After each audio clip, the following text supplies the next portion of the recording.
I just love the idea that from now on, whether you're on video or not, you're just constantly dressed as old Victorian people, That's which would correct. be just amazing in period costume. Yes. You're going to Yes. hear me coming. You're going to hear my crinoline swishing.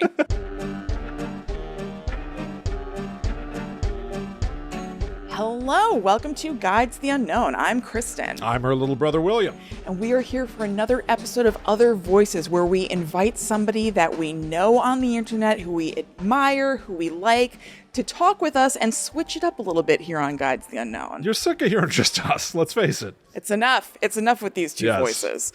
And this week, we are talking to Darcy Staniforth, internet cool person, host of Mysteries Decoded, producer, I believe, of Euphomet. Let's fill in that blank in just a second. And let's talk to Darcy. Darcy, thank you so much for being here. I'm so excited to be here with both of you. This is like, I feel like this is a hangout that's been like a long time coming.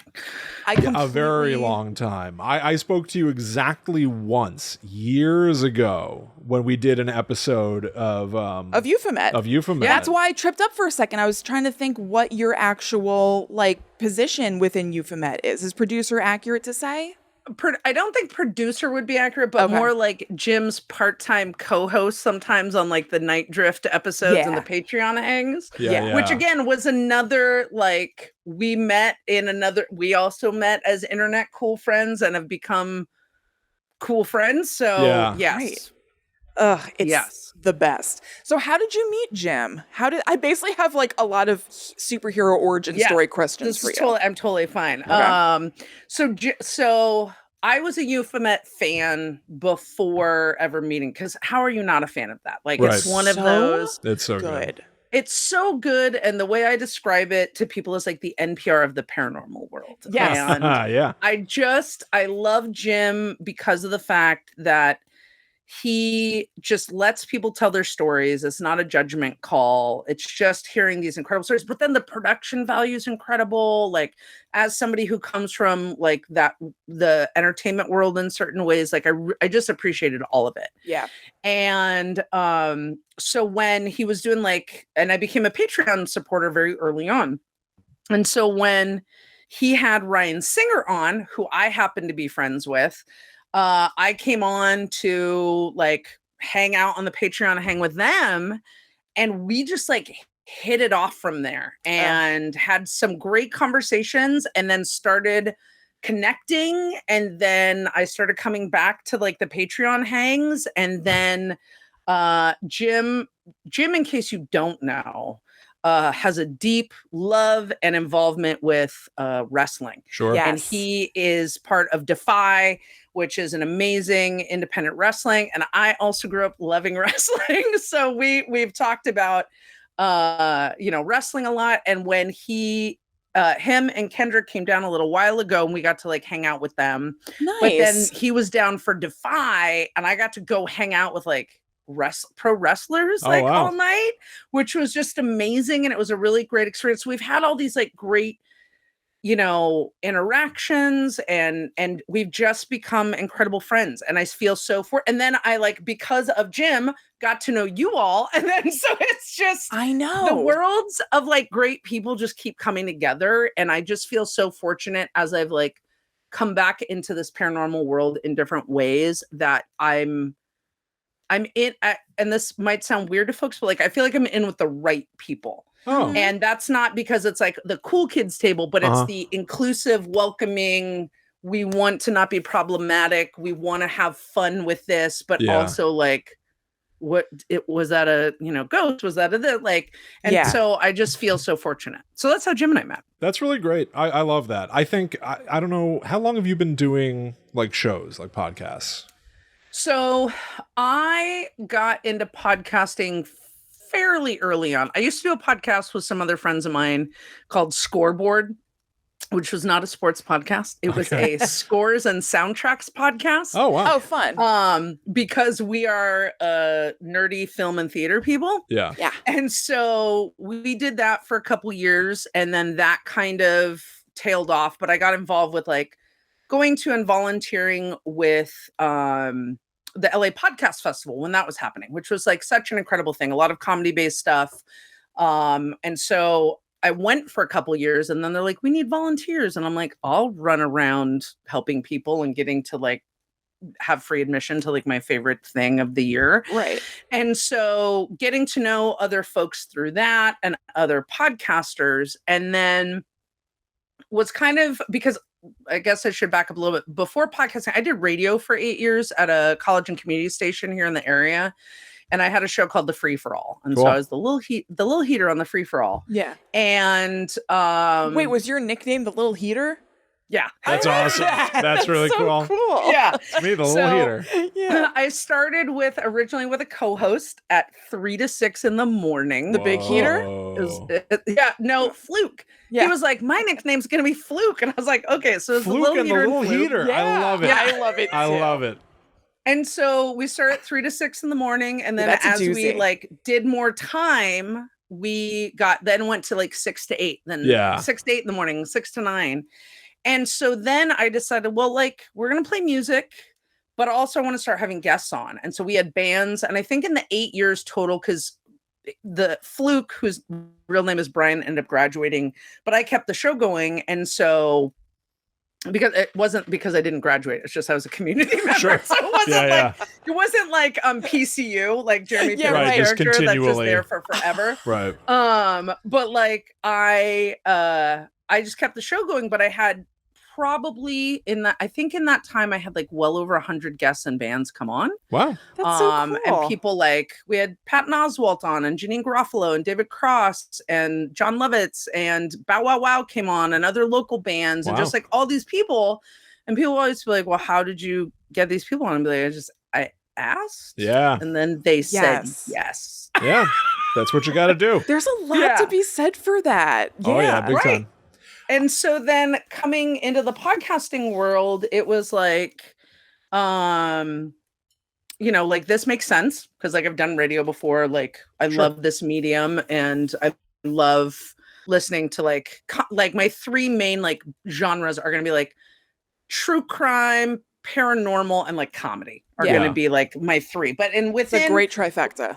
Yeah, the great trifecta, and also like within true crime, like cults and like MLMs, like those kinds of like that's also currently my sweet spot. I gotcha. Yes. Yeah. Right. And so when Ryan Singer and I started connecting on things, so this story. So he invited me to UPARS, which is the UFO and Paranormal Research Society of LA. And he's like, you should come. It's like a great time. People do all these things. I'm like, great. So I get in my car and I'm heading up to LA because I live in Orange County. And so it takes a little while to get to LA, but I'm not like crazy far away. It's just traffic. And so I'm like, I'll come meet you. And like, I'm almost there. And he's like, I can't make it tonight. I'm like, okay, no problem. I'll go be my make new friend self. And so me being a weird, extrovert, I was like, I'm going to plant myself in the middle of this room. Yeah. And that night was supposed to be a presentation on a secret space program. I was like, great, sounds fun, UFOs, that kind of thing. And then they had a gentleman get up there and here's the thing. I want to put a note on this. I don't believe everybody has to have advanced degrees. Sure. I don't think so. I think that there is incredible researchers and people in all fields that have the experience and put the time in. Yeah. However, this person's credentials were that they had a lot of views on YouTube. Yeah. I mean, and they did not cite their sources and they were rather young. And then and happened to also be very white and very male and very blonde. Yeah. So it's a demographic that from a certain administration year was very popular in certain groups. And so again, a trifecta that's a real hit. Yeah. Right. And so a classic. Yeah, it's a classic. And so this person is dropping things and saying things like, I'm not saying the Holocaust didn't happen, but, and I was like, oh, no. God. No. And I'm just sitting there where going, am I? How did this happen? Where am I? But then I'm also thinking like, is this what Ryan's into? Oh God. We're gonna have Is to this have an this conversation. indication? Right. What are the implications of this? Yes. And so I at the kind of break decided to exit myself. And so the next day I had to be like, hey Ryan, I got some questions for you. He was like, oh my gosh, I'm so sorry. No, that's not what I know.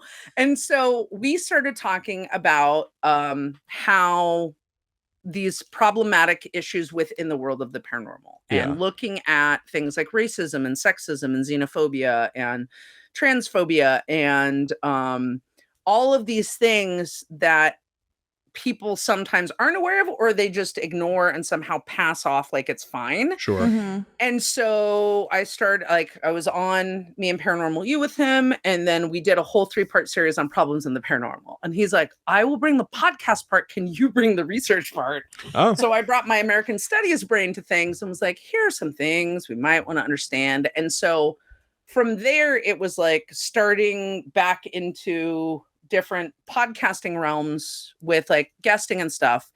And then lo and behold, the Mysteries Decoded podcast I got approached with that. Like, hey, is this something you're interested in? And, you are both familiar with the entertainment industry. You know that a lot of times, like, sure, this won't happen. Right. Nothing's happening until it's actually happening. And then it was happening. And then the pandemic happened. Yeah. And we had to finish in the pandemic. And then it was a lot of waiting.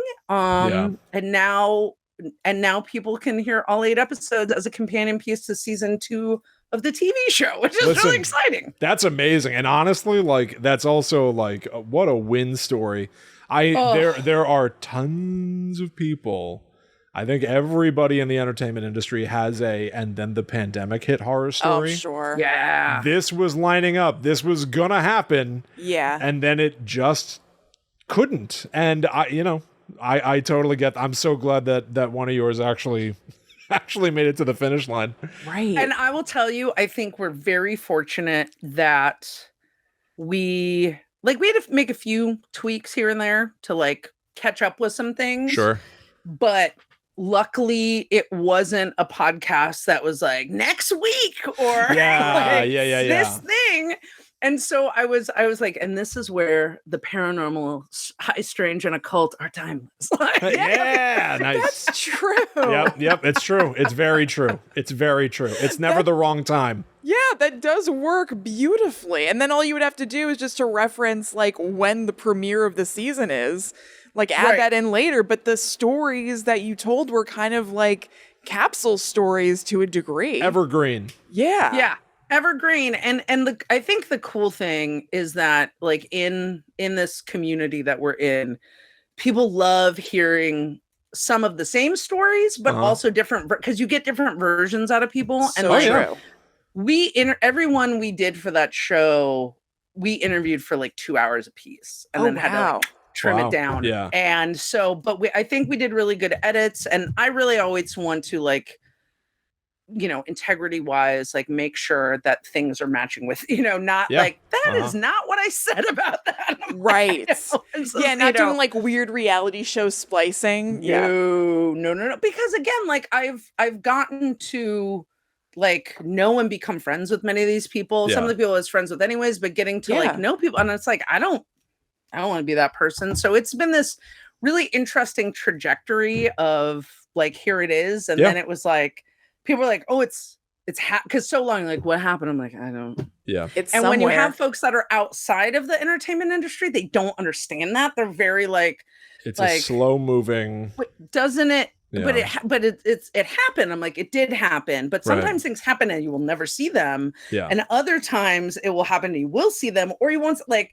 So it was trying to also explain that. So I'm so glad people got to hear it. I'm getting we're getting really good responses on it. We have like a mini commercial that's happening during the TV show, which is so exciting because I thought it was going to be like, I thought it was going to be like a little screen grab, like, and then this, but then they have like a 10-second commercial. I was like, that's our commercial. Oh, I love that. That's so cool. Congratulations. Man. That's so great. awesome. So because you recorded it so long ago, are people bringing up things about it that you don't remember by any chance? Like, are they being like, oh, I love in the Witches episode where Sarah Lyon said this and you said this, and you'd have to go, yeah, I bet I did. And I'll you bet say, you I did. There's a quote in episode 2 where you say, the last 2 years have been completely normal. Yeah. What did you mean? I'm like, everything has been fine. Yeah. I think it's a great question. I think because I had to listen to everything so recently again for edits, I'm pretty up on things. But I did have someone, and I didn't respond to this person, not because I'm trying to be mean, but I was like, I don't know what I'm supposed to say to you. Yeah. This person watched the episode of the television show, because the first episode of season 2 of Mysteries Decoded is the Conjuring House. And Andrea Perron comes back with her father, Roger, and Jen is there investigating, and they have another investigator there as well. And they're there with Andrea.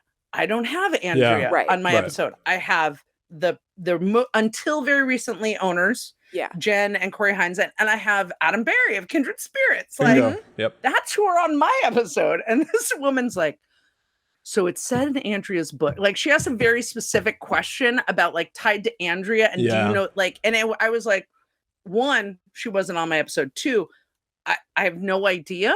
Right. Like, I don't. You'll have to ask sorry? Andrea. Yeah, it wasn't what I worked on. I don't know. I didn't do that. And so I'm not trying to be like, I try and be very receptive to people and like questions and as people, oh, this is great. And thank you. And retweets and all that has been so amazing. Yeah. But I was just like, I don't know what to say to you. Yeah. I got nothing. I didn't talk to her. For the average person, it might be too in the weeds to be like, it's 2 completely separate productions. You know, like, Yeah, that could be. So I also wanted to know, have you always been into paranormal stuff? And like, when you went for your American Studies degree, did you sprinkle that into your studies at all? Like, did you at all look at things from that angle? That's a great question. So yes, I was the kid. I loved paranormal ghost stuff. I have sitting over to my right on my bookshelf here in my office my Time Life Mysteries of the Unknown book series. Oh, hell yeah. From original, like that when they were like, here's a book we're going to send you every time till the end of time. Like, you know, like they were like Civil War. I'm like, not interested. They're like Old West, not interested. 2 people were supposed to get on a plane. And then it's like, oh, I'm so into this. I'm there. So I was very much, I loved In Search Of. I loved Unsolved Mysteries per your recent episode. I'm obsessed with the Unsolved Mysteries podcast now and the new seasons. I know, it's really and the good. old seasons, right? I haven't checked out the podcast. It's really good. There's time. There's time in the future to do it, obviously. It's great because they're short. Yes. Oh, yeah. They're like half an hour. Steve French does a really good narration job. And you're like, and then they'll post updates. Yeah. So it's kind of like when you get that reward from the old show when they're like, update. And you're like, yeah, it's here. That's great. Yeah. It's here. So I was always into that as a kid. Ghost stories, you know, UFOs, alien, like all of it. Yeah. Totally into it.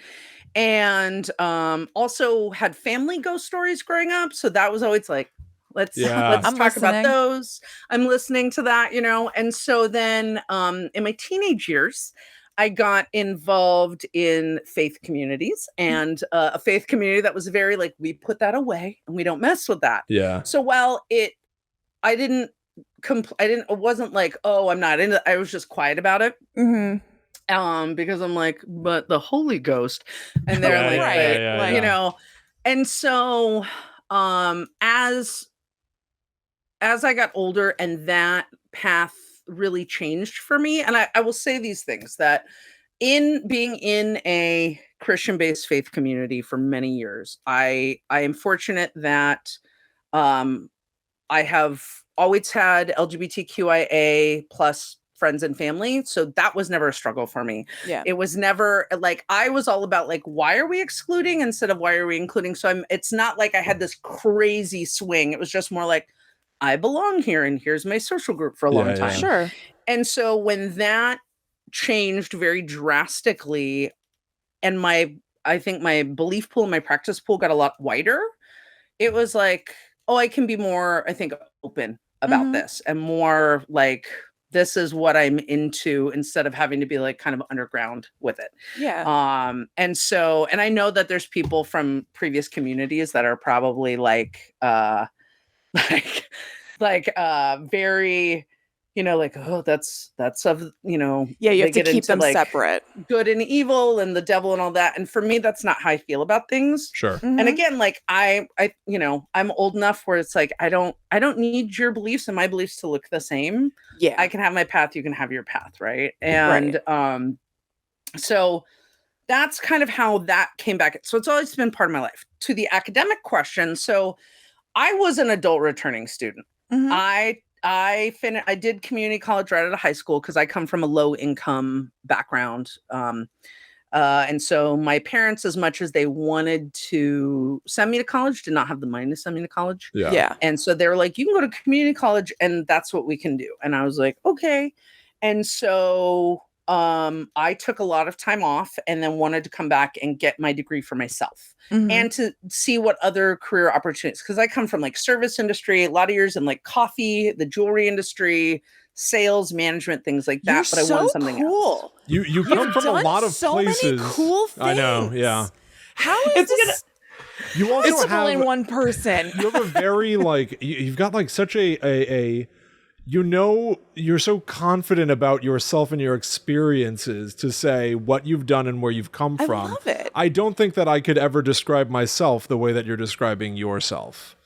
You sound storied and experienced. I so appreciate that, Will. And I take that as a really high compliment. I think that I'm very practiced in it, being in the world of higher education, because we're constantly like kind of pitching ourselves. Like, who are we and what do we do? And so I think it's a mixture of, honestly, it's being in higher ed, but it's also years of doing improv and comedy. Sure. And being like, here we are. This is your life. Oh, listen, you can wind me up and I'll just bullshit at you for like 5 hours, but I didn't smell bullshit off of you. Well, and I think that's the thing, like, and that is good to know, because I don't ever want that. Like, none of us need to be for everybody. Right. And I'm going to be for some people and I'm not going to be for other people, and that's fine. Right. And I think that part of my goal as like a person, whatever I'm doing, whether it's academic stuff, paranormal stuff, haunted stuff, like whatever it is, you're getting me. Yeah. You're getting me as a genuine person, because I know that people can smell bullshit from a mile away. Right. The way when I would try and teach students about like good customer service, or my team members about customer service and other jobs, I would say, think about when you walk into a store and someone is like, hi, how can I help you? Oh, yeah. Yeah. Right? Versus, hi, welcome in. How can I help you today? Yeah. Those are same message, two very different feelings, Agreed. Right? And so to be genuine, to meet people where they're at. And so like, and I think that was like one of the crazy things about like recording the podcast, right? Because coming from like, hey, we're doing this at our friend's house, to I'm in a studio, right? Like, because this is with the CW, like, I'm in the studio, and I remember the first day I showed up, I kept joking, like, when are the cameras gonna show up? Yeah, and they're like, why do you keep saying that? I'm all, because I'm not like, I feel like I'm in Hollywood right now. Like, it feels very Hollywood, and it's like, for me. And they're like, what can we get? What do you need in the room? Like, I had a room producer who was very fancy. That's great. Dana, my room producer, is amazing. But what I'm like, did you ask for? I would just be like, can I have something to drink? Like, I wasn't high maintenance at all, because that's pretty highfalutin. The world is so small. Yeah. Yeah. And one, like, I don't need to be, I joke with everyone, I'm the laziest peacock. Like, I can put it together when I need to, but like, if it depended on me getting like real bougied up to like attract the world, like, it's not, I am the girl that's literally like the woman that can be like, oh, we need to go, like, let's get it ready. Yeah. I am a very low maintenance, like, functionality is very much my thing. Yeah. And so, Dana, the room producer, ended up being so great and like baking me gluten-free blueberry muffins. Oh, that's nice. That's wonderful. Which was so nice. And they had drinks for me and things like that. But like, I was like, I'm here with you all. Like, I know I'm like talent, but I feel like but, a guest in a weird way. But that's why things go that way, because you're being kind to people. Would she have baked you gluten-free cookies if you had come in and been like, oh, well, it's got to be lemonade. If I find one seed in it, I'm going to flip it. That's true. Would you, by being just sort of like on the human level, people reflexively want to take things to the next level, to show their appreciation for you. So I feel like, ironically, the best way to get the best treatment is to refuse the best treatment. Yeah. Yeah, no, totally. Because I mean, in some of my other like worlds, like, so I know this is about to get more stories. So Kristen, so when I back in the early 2000s, I worked for a certain punk rock superstar. Is anyone in punk rock actually a superstar? Yeah. I worked for a certain punk rocker and his publishing house. Okay, I'm gonna need more info about this later. So I worked for 21361 and Henry Rollins. Cool. Okay. Back in the day. Yeah. And so when I worked for Henry at the publishing house, and it was like, it sounded like publishing house sounds like their stories and like all these. It was like he published his poetry. Myself, my direct boss, another guy, and then like Henry and his tour manager Mike when they were off the road. Like it was very small at that time. It had been larger in the past, but at that time. And so when I was working for them is when I got really involved with the West Memphis 3 and working on their justice campaign. And so like Henry had come off tour and he like threw the documentaries down on the desk and was like, watch these, we're going to do something. And I was like, okay. Yeah. So I ended up putting together, getting to know the West Memphis 3 support group that was working on their justice campaign, getting really involved with that and starting to put together fundraisers and, having bands come and comedy fundraisers and like all of these things. And so getting, and with the publishing house too, like working for a celebrity, but then also interacting with celebrities on the pretty regular. So I got to see a lot, on one end of how people really respond to that and how they like the adoration they have and what people mean to people. Because I think Henry is one of those people that means a lot to a lot of people. Yeah.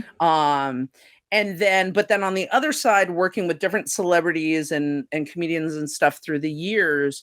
And honestly, of all the celebrities and comedians and musicians, all in that we worked with I've worked with in that whole time, because it kind of became with the support group. Like if they needed a fundraiser, they'd be like, can you put something together for us? I'm like, sure, let's start happening. Yeah. And so all of them have always been great. I have no bad stories about any of them. Their managers are another story. And again, seeing like this view of, I'm going to like yell at you from off the bat, or I'm going to treat you with less than respect or dignity and all these things. And I think being in and around the entertainment industry for so long and having one foot in that world and one foot out, I was just like, there's no need for it. No. There's no need for it. Yeah. And at the end of the day, like, I don't want to be the straw that breaks the camel's back. Like, I don't want to be the shitty person at the end of the day in anything. Yes. Like, I don't want that, because you never know what people are carrying. You never know what people are going through. And I think especially, and you and I have all kind of talked online and offline about this, but like in our grief journeys, right? Yeah. And like how it was when people were great to us and not great to us. And so I try and kind of meet in whatever world I'm in that way.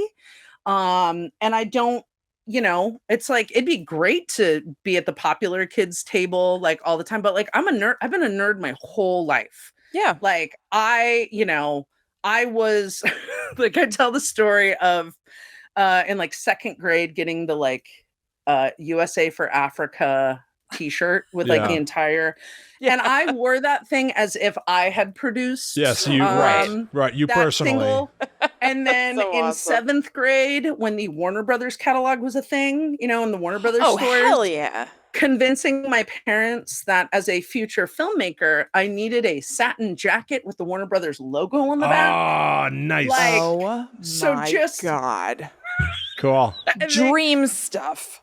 Right. And they bought that for me for Christmas. Like that was the big gift that year. And I wore that thing as if I was like making deals and signing contracts and greenlighting projects. Oh, yeah. You were Bugs Big time. Bunny.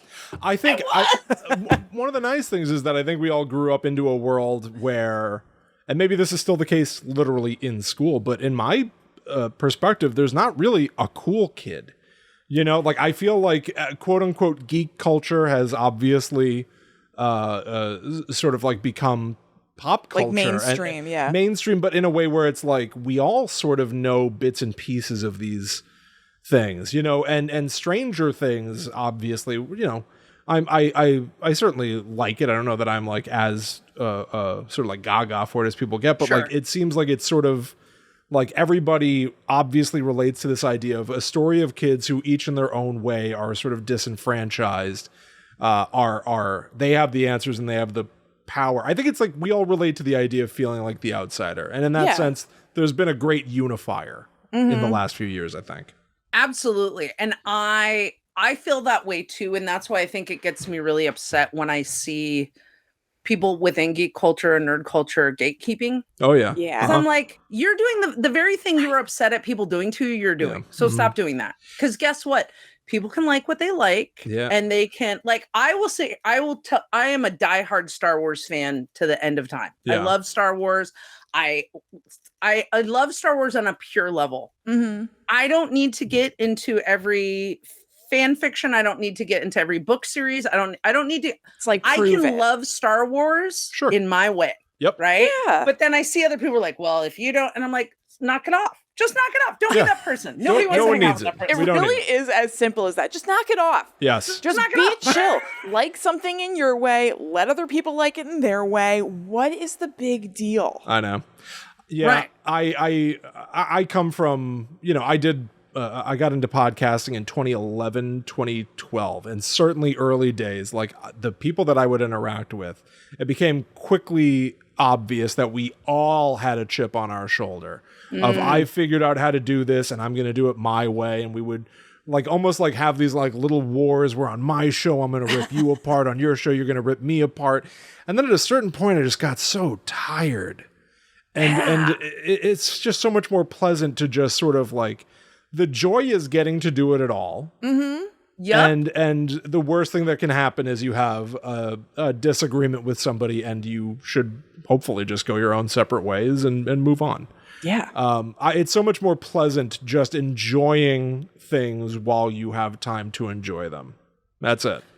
Yeah. And because here's the thing, we might have our theories about what happens after or in this time and space, but we have right now. Yeah. And that we know for sure. So let's bank on that. We extra know, I mean, like it's always been, but like, especially I think if anything the pandemic has put in perspective is it's like any moment things can go totally out of our control and then it's done. Yes. And so I think that it's like, I want to enjoy what I'm doing. I want to like what I'm doing. And so this kind of ties back, Kristen, to your question about like paranormal and academic. Like I did not go into American studies with any set thought as far as like what I was going to study. And I actually went back to school as a communications major because I was told that was the sensible, like that's a good sensible major. Right. Yeah. And I was I was looking at entertainment and tourism because I had already been in that field, looking at nonprofit, all that. And I wasn't, I was okay in those classes. I wasn't excited. Right. And when I was doing American studies, I got excited. Now, to be fair, after my first semester, one of my professors was like, you should consider this as a major. And I was like, sir, I'm in a sensible major. I'm in communications. Like, I was a little bougie about it. And but then, also I get it. Yeah. And so, but again, I was thinking in this like very boxed in way. Yeah. And then I did another semester comm classes in American studies. And by the end, I had such a great experience. I was like, I'm going to switch majors. And people were like, what are you going to do? I'm like, I don't know. Yeah. And they're like, you're going to teach? I'm like, maybe. but I know how to transfer skills. Like I'm not worried about it. Mm-hmm. And that's one of the things I tell students all the time. I'm like, your job and your degree don't have to match. Yeah. Like that's not how the world works. Because if I was waiting for an American Studiers degree, or American Studiers job, I'd still be waiting. Right. I know. I saw you did a TikTok about that, and I think I assumed, because I haven't had higher education in that way, that there did have to be kind of a direct correlation. So even though it doesn't apply to me, I was like, oh, that's cool. That's like comforting, I'm sure, for people to know. Yeah. And it's like, I went back to school for myself. Yeah. And I tell folks all the time, I'm like, look, we need everybody in the world. We need people with all kinds of degrees. We need people in vocations. We need everybody to do all kinds of things. Right. And so my path is my path. It doesn't need to be anybody else's path, right? And so getting more into American studies, I got to discover this whole new world. And so one of the first things I became obsessed with in American studies was I had an amazing class on Mark Twain. So I'm a total Twain nerd. Like that's a Mark Twain doll behind me, right? Like, So Will and I grew up in a town that Mark Twain lived in Reading, Connecticut. Nice. And there was the Mark Twain Library. Twain House. Yes, Twain House, a whole thing. So I gotcha. I'm going back soon. Yeah. Oh, really? Nice. I am. Yeah, I'm going back at the beginning of August for a wedding party. Oh, cool. Very nice. Yeah. So I got into that, but then also doing more with like what eventually ended up becoming my breadth areas in the field are gender and sexuality, race and ethnicity, and ideals and institutions. So those are kind of my big three. But then my really focused area is death, dying, and grief in American culture. Yeah. Mm-hmm. And so looking at death practices, looking at funeral culture, mortuary practices, but also, and I think as I've kind of been on this journey a little bit more, really honing into the fact that we're a grief avoidant culture, and how do we allow people to grieve in those things, right? Yeah. And how do we allow people to be how do we allow people to be? And so like getting the opportunity last year to do my TEDx talk on death and the college student, and getting to do that work, right? And so as I've like moved forward in these because then I was like, once I got into American studies, I actually started considering a master's, because if I had stayed in comm, I wouldn't have, I don't think. Mm-hmm. And so then I was like, I'm going to do a master's degree. And again, as this first generation, like poor kid, daughter of an immigrant, this was, it still blows me away that I have these things. I'm still like, I have a master's degree. And I was talking to some of my students about like, it's still huge. Like my father had a 7th grade education. Yeah. Like I am still blown away by that. And so part of what I promised myself is that whatever I did moving forward, if I could help it, because I'm also the person that's like, if I need to work a job to get it, like totally get it done, but if I can go forward in my life and use my degrees and do things kind of tied to that, whether it's writing, whether it's performing, whatever it is, like I want to get to use my skills. And so then as like the paranormal has come back up, if you heard the Bigfoot episode of the Mysteries Decoded podcast with Dr. Adam Golub, Adam was one of my professors who's now a colleague, and I took his monsters class when I was at going to school. And so thinking about monsters and culture and horror and these kinds of things, and my brain is always kind of thinking about that. And like, what is this saying about stuff? But then also there are days that I'm just like, can we just please talk about Mothman? Because like, I just need Mothman in my life. Right. Without over intellectualizing it. I just want to talk about a fun, freaky flying guy. Right. Totally. I just want to read a book on hauntings. I just want to, and have fun with that and the silliness of that, because it's also still that like childlike wonder in me. Sure. Yeah. That is very like, I love these things. Getting to be in this community. And I've said this to some other folks, is like, it's like getting to find this global community. It's like, these are all the people I would have wanted to hang out with as a kid. Totally. And now we get to do it as adults. Yeah. Like, that's so neat. And why should it go away? Why do we have to get drier as we get older? And not revel. Weirder. Exactly. Like, let's revel in it. I mean, so much to what you were just saying. Like, I've got a big like theory about life, which is that no matter what, at some point you're going to end up at a funeral. It might be your own, it might be somebody else's, but that's where we're all going to end up at one. Until that moment, have fun. Yeah. Don't run from it. Don't pretend it won't happen. But squeeze in the good stuff, because it's inevitable. It's genuinely inevitable. Absolutely. So true. So true. Yeah. Well, Darcy, one of the good things that you've squeezed in lately that I am so curious about is your work as a ghost tour guide at the Kellogg House.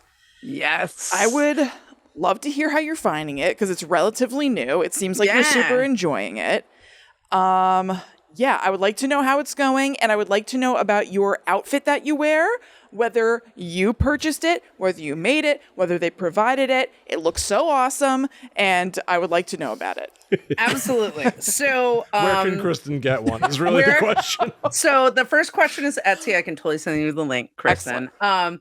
So I'll be sitting here on the goddamn notes. I would love that. Completely apropos of nothing, just in like a really big dress. I would love that. Can I get, what is that thing that, like, I feel like I can picture John Cusack as Edgar Allan Poe, and he's wearing that sort of like tux, but it's got like that high tight collar. Oh yeah, I don't know what that's called, about? but yes, I do. I want an old. Let's dress like old. Yeah. Okay, great. I just love the idea that from now on, whether you're on video or not, you're just constantly dressed as old Victorian people. That's correct. Which would be just amazing. You're gonna hear me coming. You're gonna hear my crinoline swishing. So to the costume is my choice. Yeah. That's because so again, awesome. Like I am. It's interesting because I'm not necessarily like a cosplayer. I'm amazed at good cosplayers. Sure. Our niece is like an incredible cosplayer. Huh? Our niece is an incredible cosplayer. She's a costumer, like off Broadway for her job, and she can make anything. It's unreal. She's making her own wedding dress. That is fantastic. Yeah, and she made my wedding dress. She rules. I love that. But I also will be since I'm not a cosplayer, but I'm up for a costume. Like people are like costume party. And so when I will explain how that got involved, but I was like, can I do a costume? Yeah. And they're like, we would love a costume. I was like, fantastic. I'm there. So because the Kellogg is a Victorian home, I wanted to be, and we're talking about ghosts and death, I wanted to be in full Victorian mourning. Oh, so awesome. I found a Victorian, like a reproduction by a maker on Etsy. Bought it big because you just never know when you're ordering from something online. Absolutely. And they're like, oh, it's this size. And you're like, for who? You're right. Yeah. Who? You can always take it in or take away. Much harder to add on.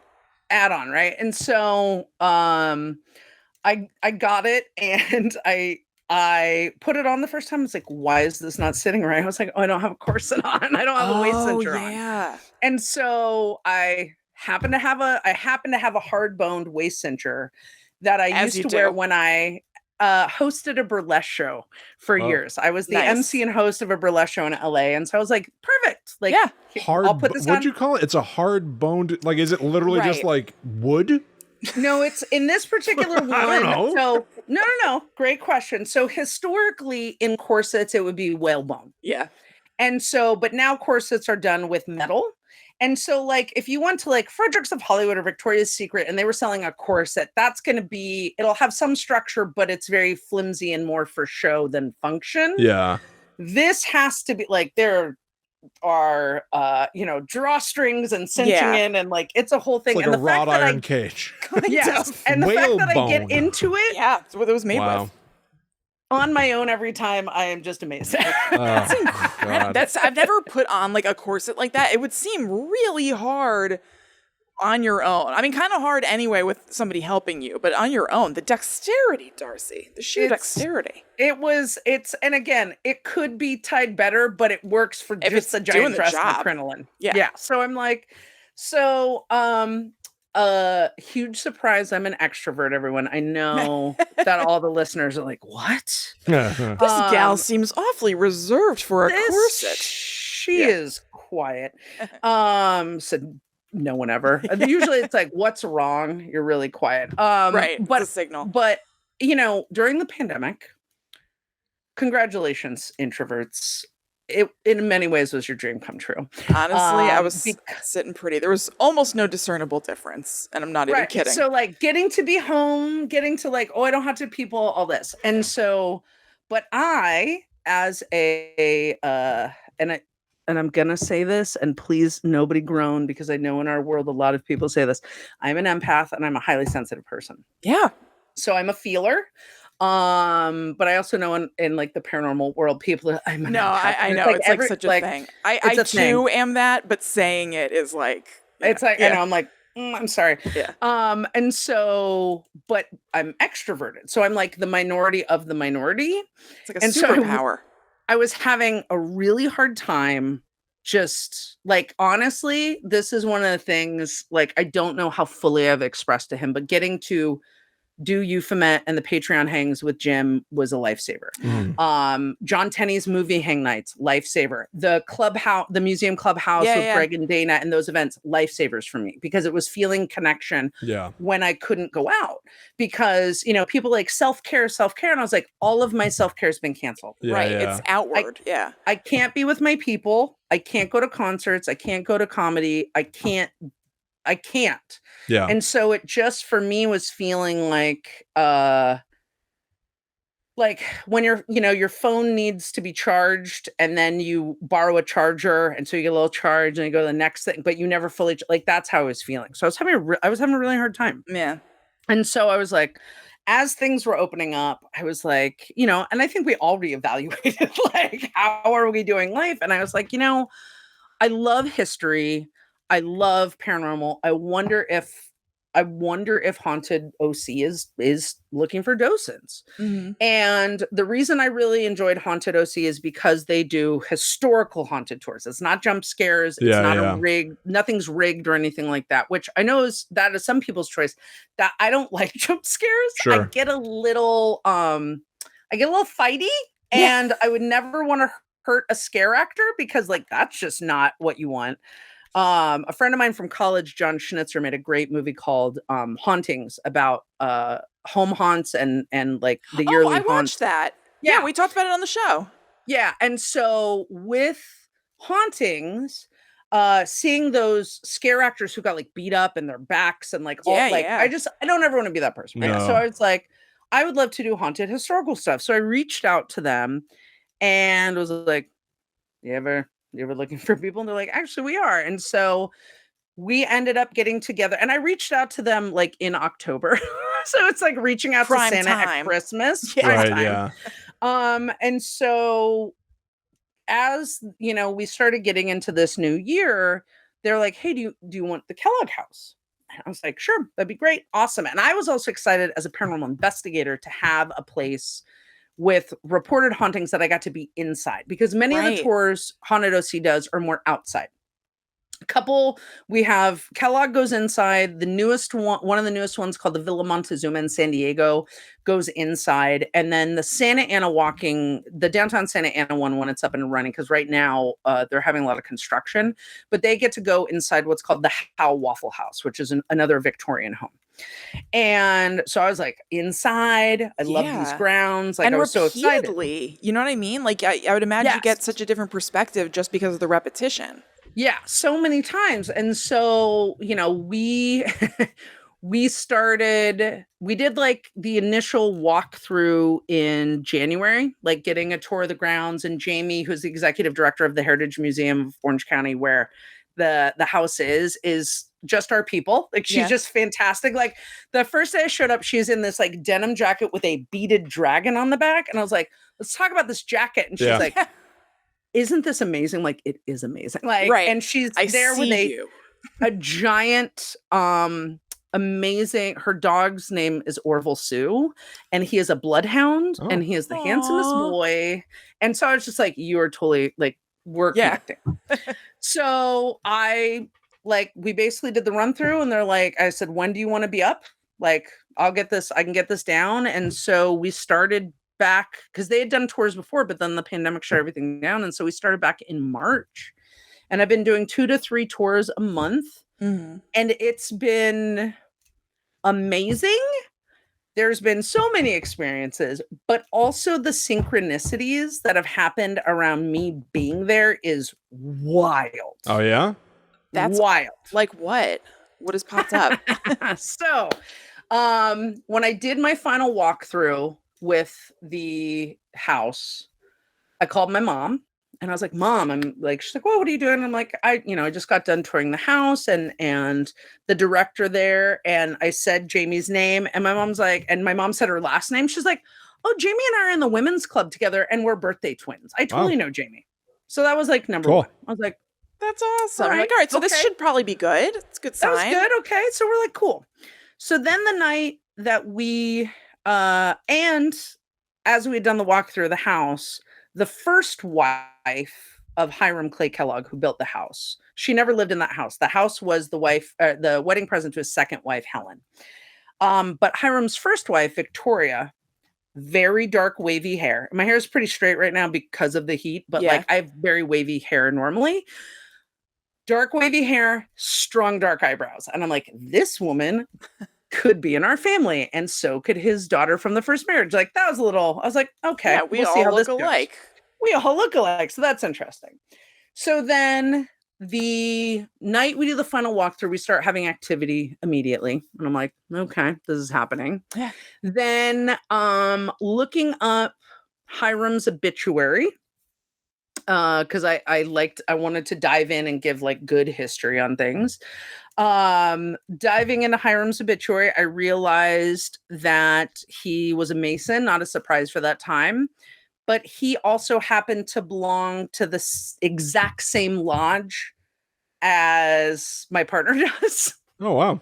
That's so they're not just Masonic brothers, they're Masonic brothers. Yeah. Wow. Which was crazy. And then that night that I'd found that out, I was on a tour and a guest pointed out this oil painting that's not of Hiram, but it's of this like donated cool looking dude. Yeah. Like it's just a cool Victorian oil painting. And he's like, oh, look at this guy's a Mason. Huh. Never been pointed out before.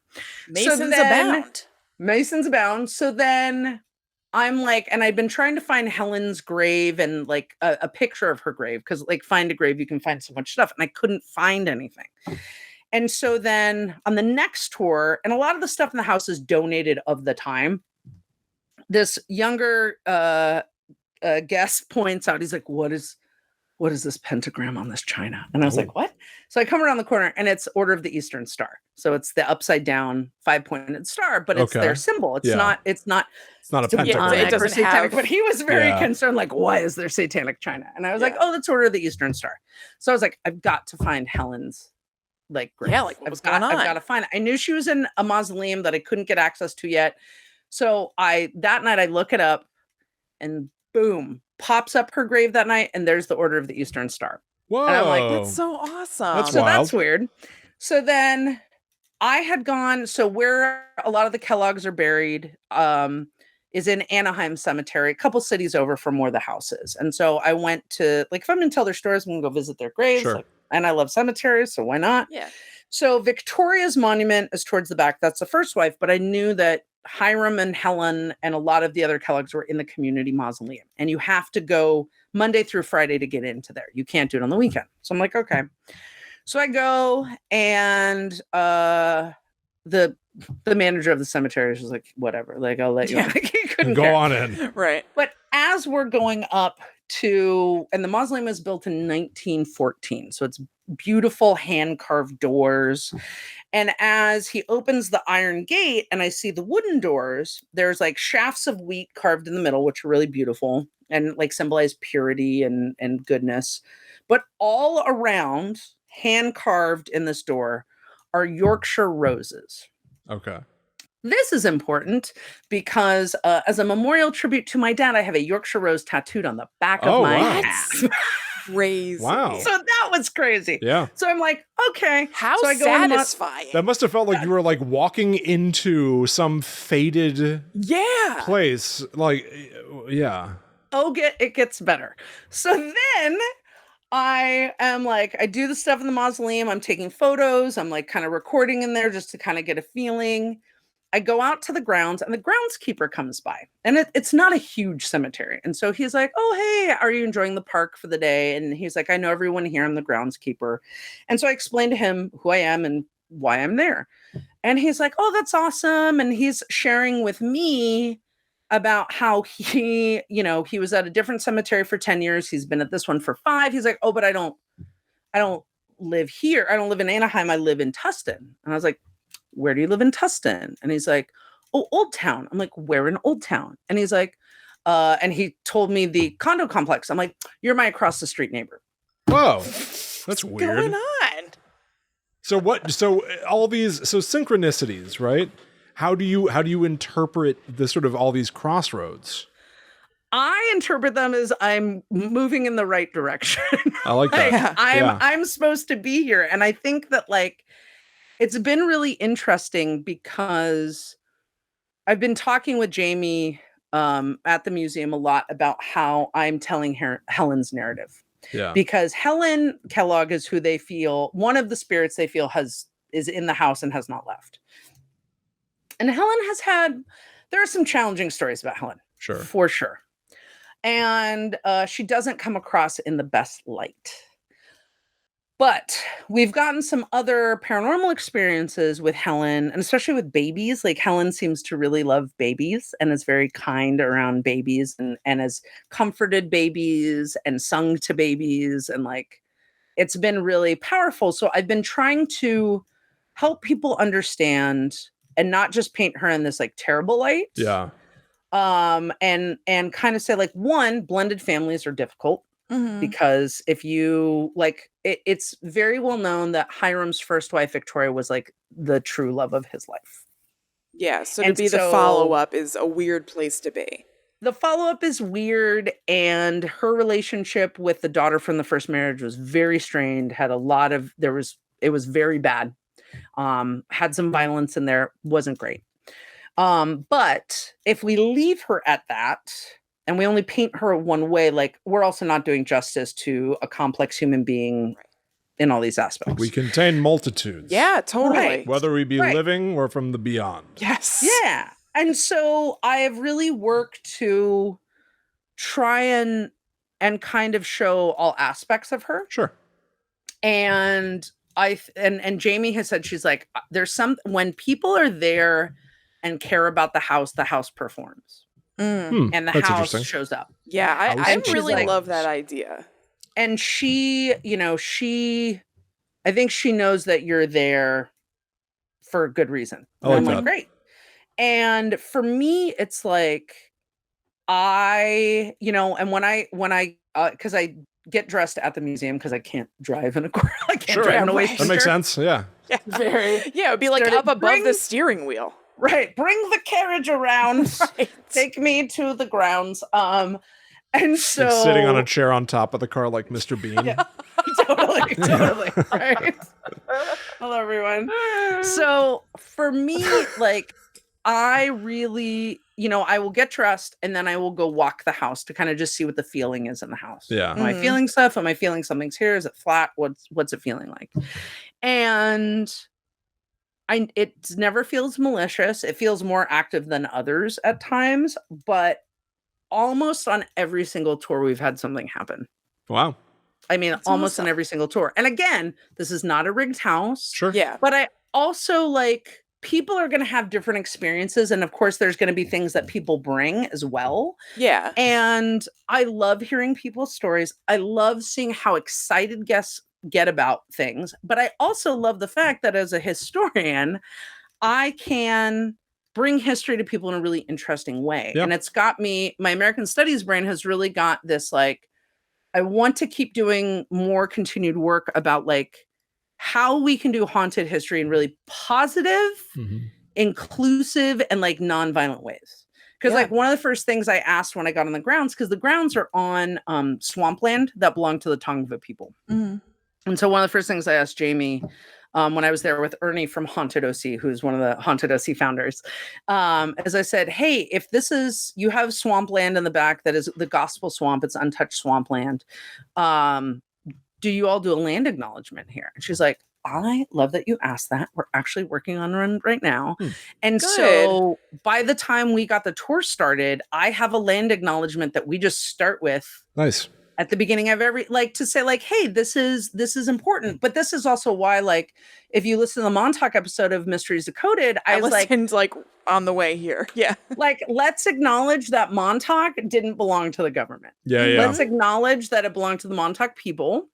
And like, there's a longer history there, right? Like, we're not the first ones. And so I think we can do history in really great ways, acknowledging power dynamics. So it's just been, I freaking love it. It's the best side gig ever. That's and great. Part of my hope is to get to also do other paranormal investigations with them. Like, I have this whole plan I'm working on right now to try and maybe bring a haunted event there of investigations and lectures and that kind of stuff. So cool. My brain is working on that, Cool. but it's been amazing. That's great. I love that. It sounds like it checks like a million boxes, specifically for like you and your interests and your background and your knowledge base. Yeah. It sounds like it's a place where you can like introduce people to interesting ideas and grow. I love that. It just sounds very. I'm almost jealous of, like, it sounds like you've got something that just fits really nicely. That's great. Well, and it's been cool because, like, we also get to talk about, like, I teach them about Victorian mourning and, like, customs at the time and different gender roles and things like that in very, hey, here's the way of the world. Yeah. Because I think one of the reasons that people don't, I know one of the reasons why people don't like history is either one, it's been told to them in really boring ways. Oh yeah. Yeah. Big time. And two, if they don't see themselves in history, if they can't place themselves in it. Yeah, and relate. Yeah. Why are you going to care? Yeah. Why are you going to care? Yeah, that's interesting. That makes sense. I was thinking, you said that babies. What was it? She reacts really well with babies specifically. With and babies. I started thinking, I'm a relatively new dad. My daughter Zoe is coming up on a year and a half, so She's so freaking cute. she's I know. Oh The my baby God, makes she's me so wonderful. happy. She's I know. so great. She's the best. If she was crying and like we went to a haunted house, she was crying and then something just made her Sort of like calm cooing. down and feel better. Yeah. I think on some level I'd still be like, ooh, get away from my baby. Sure. I think it's I'd still be natural. freaked out. I Sure. think good, bad, irrelevant. I don't want anything coming near that kid. Right. I think that, and then you would go home later and be like, and you know, Was there she's something? fine, she's away, whatever. Sure. Be like, what the hell happened? Right. If that's something that's awesome, I don't like that. you know? Well, it's just like you don't want, when strangers just come up and randomly Yeah, touch right. your Yeah, child. it's sort of that, right? It's like, Yes. no, this is not your child. And I can't Right. see the stranger. Right. So you And can't then you can't monitor the see the situation. stranger. Although, can you imagine if that was true for adults, though? Like, you go in there and you're sort of in a bad mood, then you feel somebody just sort of like cheering you up. Like a pat on the back. Give or me like, a little pet. yeah, a little tickle, pat on the head. I'm like, I think everything's going to be okay. Yeah, you know what? Yeah. I'm going to be just It'll fine. be all right. like a little noogie, a little Yeah. hair tussle. There you go, champ. You know, a little swirly. A swirly, a Having a bit of wedgie. fun. Yeah, Yeah. we're just friends. That's what the bullies told me. You get it. You get it. Yeah. We do this because we like you. Punch. Darcy, thank you so much for coming on. You're welcome. Personally for me, and also I think everybody's going to really enjoy listening to this and learning more Absolutely. about you. I had a hell of a time. Thank you so much. Thank you so You're much, so Darcy. welcome. Please tell everybody where they can find you and your multitude of projects. Yes. Yes. This is exciting because I actually get to say you can find the Mysteries Decoded podcast wherever you listen to podcasts. Look for the All Seeing Eye. You can find me on Instagram and Twitter at Darcy Staniforth. So DarcyStaniforth. And I post about the haunted tours, though. I post about other things that are coming up. Also, a lot of dog photos and ridiculousness. Perfect. I love So that. if you're in for that, Again, great. not unlike Helen Vance, you contain multitudes. Yes. Like all kinds of stuff. I contain multitudes, but yeah, come say hi. Let me, like, if you heard me on this and discovered me on this, like, let me know, because I love to get to interact with folks and build this community to better and better people. That's It's great. awesome. That's great. Absolutely. Well, thank you so much for coming on. Thank you for being part of our community. Yeah. And everyone out there, go check out Darcy, and we will see you back next time on Guides to the Unknown. That's right. Thank you so much, Darcy. Thank you. Bye, everyone. Thank you. All right. Thank you so much. That was great. That was incredible. That was Thank you so much. So much fun. That was you really are great. so cool, Darcy. Thank you so much for coming on and talking to us about it. I'm so happy to be here, and I'm excited we got to do this.